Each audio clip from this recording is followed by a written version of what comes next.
We're going to do this next exercise. It's brief exercise 11-6. I set it up on Excel to make things maybe a little easier. Maybe not, I don't know, we'll see.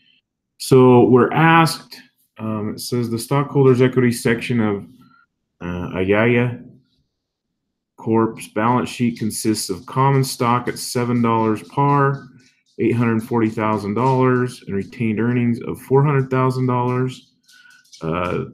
Then they issued a stock dividend of 10% for 12,000 shares, and the market price per share is $15.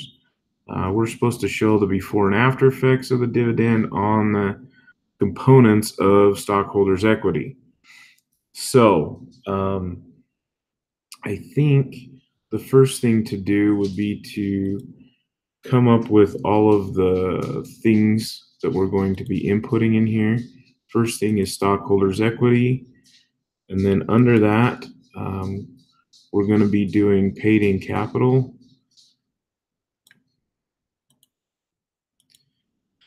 So then what we're going to be talking about is common stock. So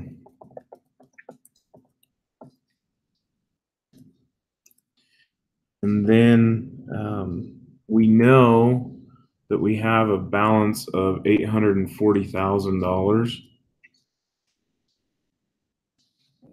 for our common stock.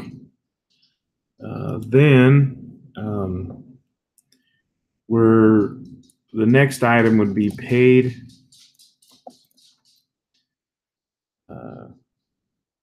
in capital.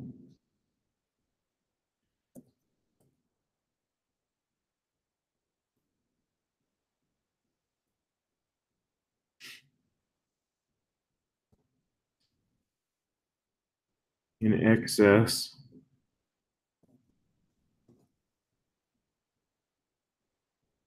of par value.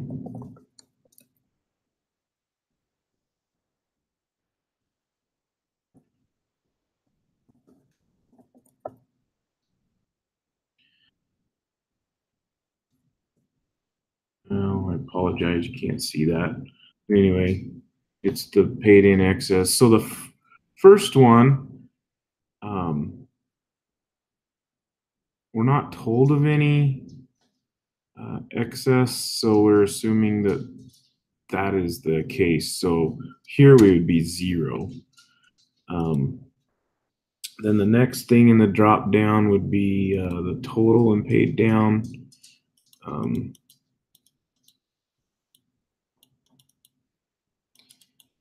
Paid in capital. Then here is retained earnings.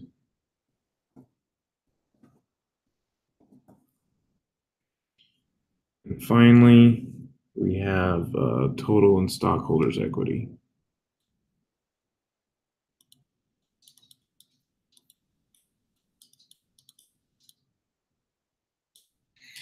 So our total here for the before the dividend is going to be $840,000. And then in our retained earnings, we're told up here that it's $400,000.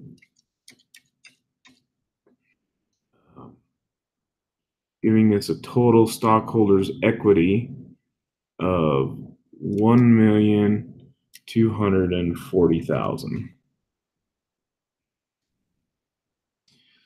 So then we issue a 10% stock dividend, so 12,000 shares at $7 a share. So we have to add those together. So if we go, well, let's just do this. 840,000 divided by $7 a share equals 120,000 shares.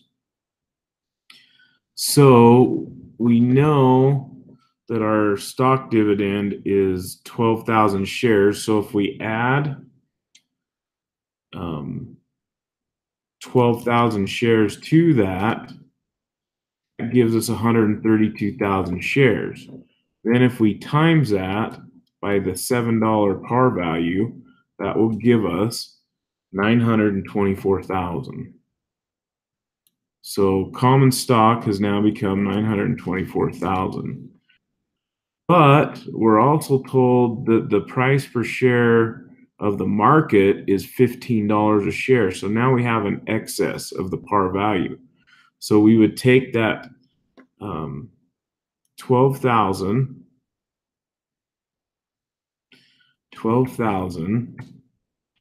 and times that by $8 a share, because that is what is above the $7 par value, and we get 96,000 here. So then our total paid in capital becomes 1,200,000. Oh, excuse me, 1,020,000.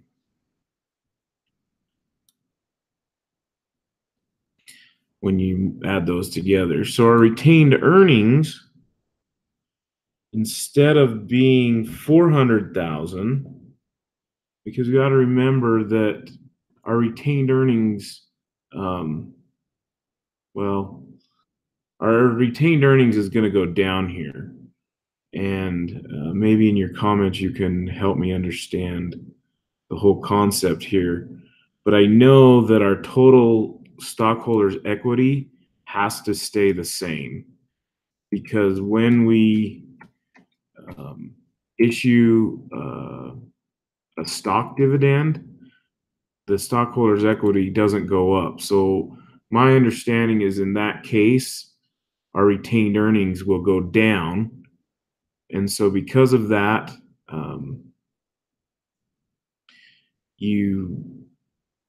the way that I did it for the problem was I just subtracted the two numbers.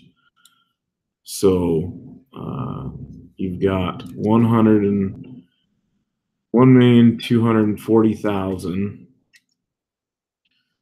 minus 1,020,000, and that gives you a total of 220,000.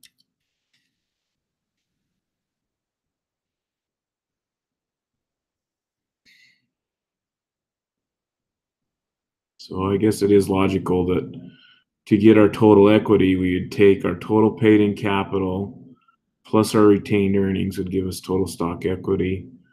And it's the same thing. So where we had this value already, it was easy to put that one in. So our outstanding shares before the dividend, remember when we worked it out, was 120,000. A way to know that for sure is 10% equals 12,000 shares. So if that's 10%, then 100% would be 120,000. I think I did this as part of that exercise after we ended up with 132,000, because you got your 120,000 plus your 12,000 additional. If you have any questions, please feel free to look at it, but I took a screenshot of that, and so it matches up with what I've put up here. But anyway, any questions, let me know. Thanks.